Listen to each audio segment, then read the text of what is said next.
Bueno, bienvenidos a un nuevo video del Giro del Cíngulo. En esta ocasión vamos a estar hablando sobre la cognición social. Primero que nada, para tener en cuenta, vamos a arrancar con dos constructos teóricos que vamos a ver a lo largo del video, que son la empatía y la mentalización, pero antes vamos a tratar de establecer las nociones de lo social y lo no social cuando hablamos del comportamiento social.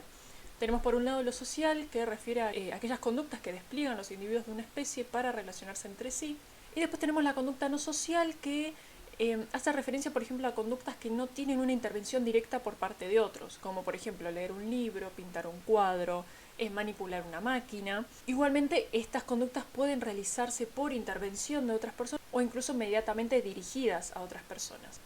Bien, y cuando hablamos de la conducta social, hablamos de una singularidad del comportamiento social humano, debido en primer lugar a la complejidad del sistema social humano. Esto, por ejemplo, bueno, claramente se ve en la evolución del hombre, digamos, a Homo sapiens, por miles y miles de años, e incluso también en la evolución del contexto social. Antes, los seres humanos vivían en grupos de 30 a 60 integrantes, pero hoy en día estamos hablando de grandes ciudades, de urbanizaciones y aglomeraciones, las cuales al fin y al cabo tienen una cierta cultura y una cierta forma de relacionarse.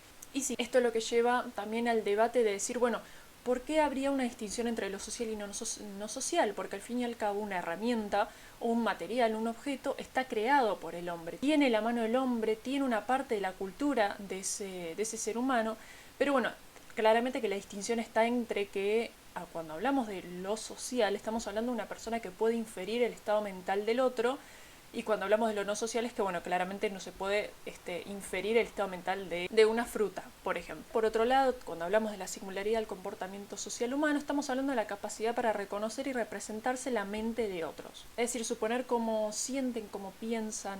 Y es por esto que se reconoce al otro como un igual, porque justamente tienen una mente como nosotros, pero también se lo considera como distinto, porque esa mente, digamos, lo que piensa, lo que siente, es diferente a lo que uno está pensando.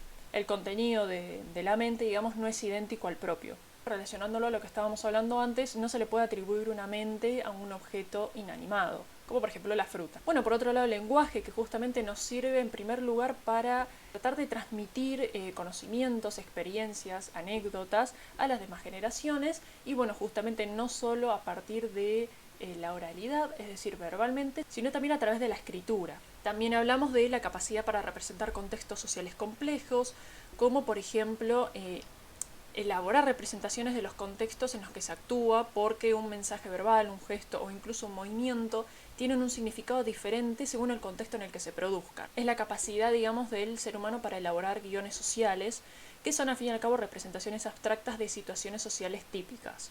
Bueno, por otro lado tenemos la emergencia temprana y el largo periodo de desarrollo ontogénico de las habilidades sociales, en las cuales se centran, por ejemplo, habilidades humanas que emergen muy temprano en el desarrollo ontogénico, como la preferencia por los rostros, la imitación, el reconocimiento de expresiones faciales emocionales, la atención visual compartida, entre otros, que emergen de manera espontánea, muy precozmente y sin enseñanza dirigida. Bueno, y por último, el tamaño de las estructuras del cerebro.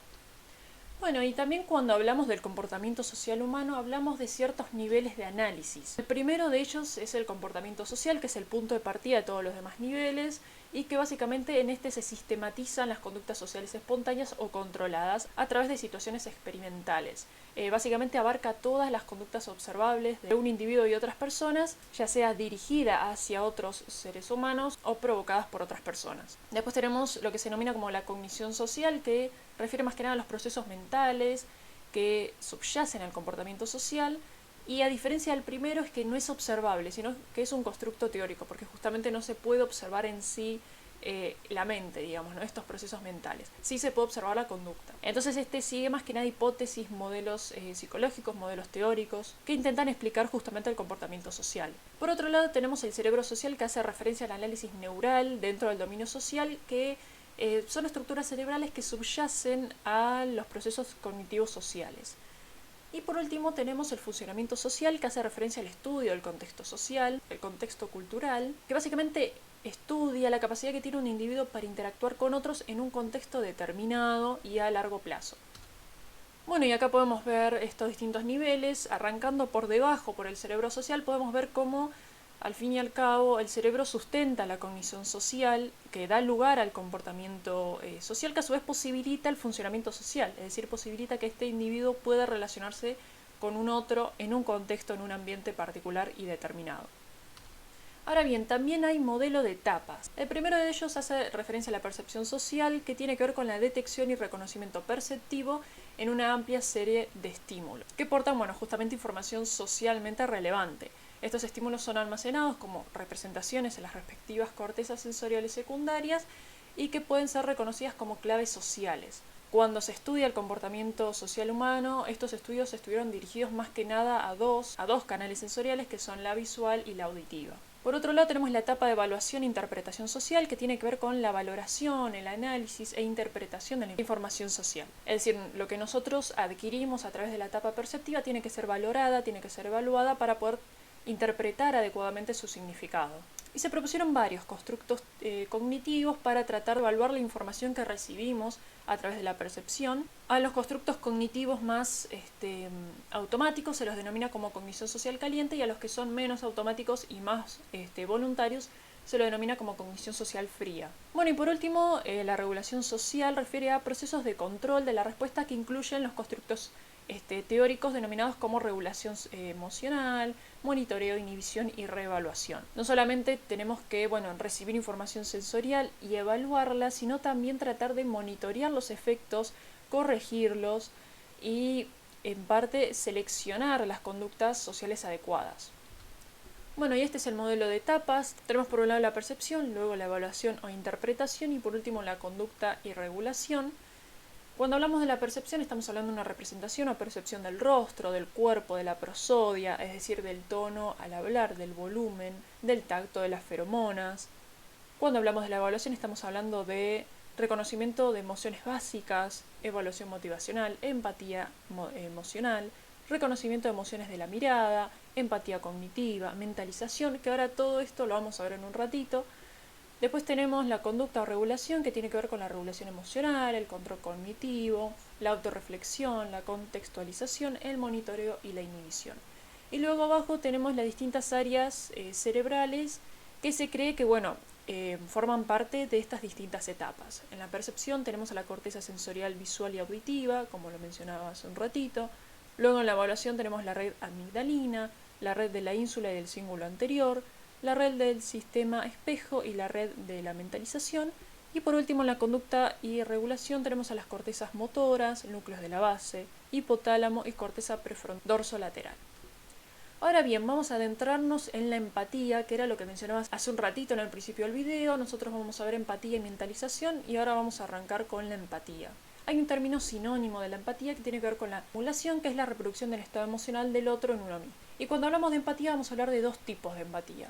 Empatía emocional, que es una forma de simulación implícita, y la empatía cognitiva. Por un lado, esta empatía emocional es la capacidad para reaccionar con un sentimiento adecuado a la situación que observamos en el otro. Es como un contagio emocional, podría decirse. Nosotros sentimos emocionalmente lo mismo que siente el otro. Experimentamos distintos grados de cambios emocionales generados por el estado del otro. Obviamente que no abarca solo emociones negativas, sino también positivas como la alegría. Y es justamente una forma de simulación implícita, porque la mera observación del comportamiento de la otra persona conduce a una reproducción automática de esa emoción en el observador. Por eso es implícita, digamos. Es automática, no voluntaria. Se ha estudiado la empatía emocional a través de la experiencia del dolor, que ahora lo vamos a ver un ratito, pero se maneja mucho por mecanismo espejo. Y por otro lado tenemos la empatía cognitiva, que refiere a la capacidad de comprender el punto de vista del otro. No tanto la emoción, sino el punto de vista, y se relaciona más con el razonamiento y con la mentalización. Y cuando hablamos de la empatía estamos hablando de una red de la empatía. En primer lugar, se ha estudiado la experiencia propia del dolor, es decir, un individuo percibe en su piel, en su cuerpo, dolor, y se produce lo que se denomina como la matriz del dolor, en la cual están incluidas las áreas sensoriales, motoras y afectivas. Pero cuando hablamos de la observación de experiencia ajena del dolor, es decir, no lo recibo yo, sino que lo recibe un otro, ya no se encienden las áreas sensoriales y motoras, porque justamente yo no estoy recibiendo ese dolor, pero sí las afectivas. Hay una activación de áreas afectivas, y en particular de la ínsula anterior y del cíngulo medio. Y esto es lo que se denomina como mecanismo espejo, porque justamente permite acoplar lo percibido en el propio cuerpo con lo percibido en el otro. Bueno, y acá podemos ver el cíngulo anterior en este primer corte y por otro lado la ínsula en este segundo corte.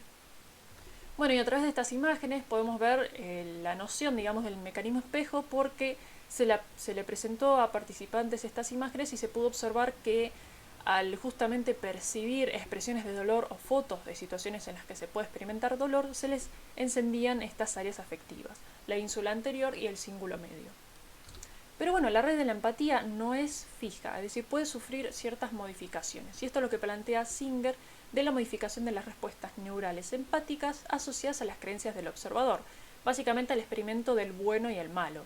Ciertos participantes sentían empatía por el dolor al ver que el bueno recibía una cierta descarga eléctrica, pero la misma respuesta no se presentaba cuando el malo la recibía. E incluso con las descargas que se le presentaban al sujeto malo, se activaban ciertos circuitos de placer y recompensa. Bueno, y por otro lado tenemos la mentalización. Nosotros ya hablamos de la empatía, ahora vamos a hablar de la mentalización, que es la capacidad para leer la mente de los otros, es decir, atribuir estados mentales a los otros y a uno mismo. Básicamente el término de la teoría de la mente fue introducido por Premack y Woodruff porque querían estudiar la capacidad cognitiva de los primates. Se preguntaron si un chimpancé era capaz de entender las intenciones de un humano que estaban observando. Entonces el animal observaba que el experimentador estaba encerrado en una jaula, por ejemplo, y cuando se le mostraban varias imágenes era capaz de elegir la de una llave. Entonces lo que supusieron es que justamente este animal podía suponer que el experimentador quería salir, es decir, le atribuían una cierta intención.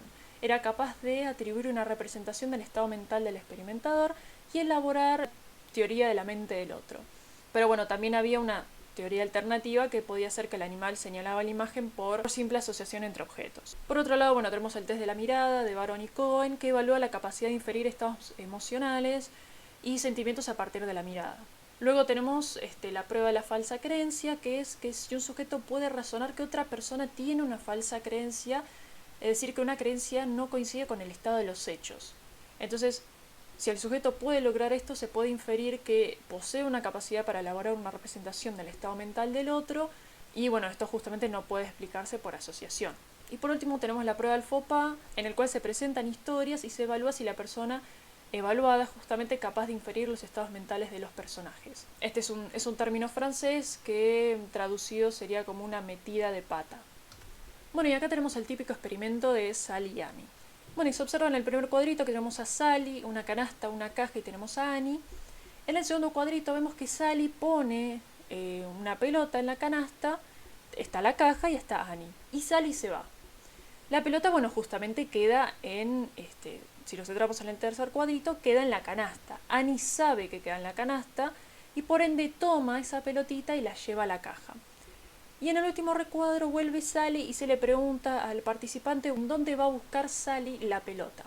Entonces acá se infiere que si la persona dice en la caja, es que justamente no tiene la capacidad para inferir el estado mental del otro, porque Sally, la que dejó la pelotita en la canasta, no sabe que Annie la cambió a la caja, no estaba presente. Entonces Sally la va a buscar en la canasta. Por otro lado tenemos el test de la mirada de Baron Cohen, en donde por ejemplo se le presenta la primera imagen, el primer recuadro arriba de todo, y se le pregunta si está juguetón, cómodo, irritado o aburrido, y bueno, después se le presentan otras imágenes, dándole siempre ciertas opciones, si está irritado, sarcástico, preocupado o amistoso, bromista, turbada, deseosa o convencida. Bueno, y por último tenemos el test del faux pas, en donde se le presenta la siguiente historia. Josefina le compró a su amiga Ana como regalo de bodas una fuente de cristal. Ana tuvo una gran boda con un montón de regalos. Alrededor de un año después, Josefina estaba una noche cenando en la casa de Ana y se le cayó por accidente una botella de vino sobre la fuente de cristal que le había regalado Josefina. Que se rompió, discúlpame, rompí la fuente, dijo Josefina, la que le regaló la fuente. No te preocupes, dijo Ana, nunca me gustó, alguien me la regaló para mi casamiento. Entonces esto es justamente una metida de pata de Ana. Ana no sabía que Josefina se la había regalado. No es que intencionalmente quiso lastimar a Josefina diciéndole ese comentario. Entonces, bueno, se hacen una serie de preguntas y para responder correctamente las preguntas 1, 4 y 6 es necesario razonar sobre los estados mentales de los personajes. Por ejemplo, la pregunta 1 es si alguien dijo algo que no debió decir o dijo algo inconveniente. Bueno, claramente Ana, al no saber que Josefina se lo había regalado, metió la pata, digamos. no fue intencionalmente. Bueno, y si teníamos una red de la empatía, ahora vamos a tener una red de la mentalización. Y tenemos a la corteza prefrontal dorsomedial, la unión temporoparietal, la región del surco temporal superior o el giro temporal superior y los polos de los lóbulos temporales. Bueno, y acá podemos ver las áreas que fui mencionando. Tenemos acá la unión temporoparietal porque justamente une, valga la redundancia, la corteza parietal con la corteza temporal. Acá tenemos el surco o el giro temporal superior, los polos temporales y después la corteza prefrontal dorsomedial. Bueno, y eso fue todo por este video. Acá les dejo la bibliografía y nos vemos en el próximo video del giro al cíngulo.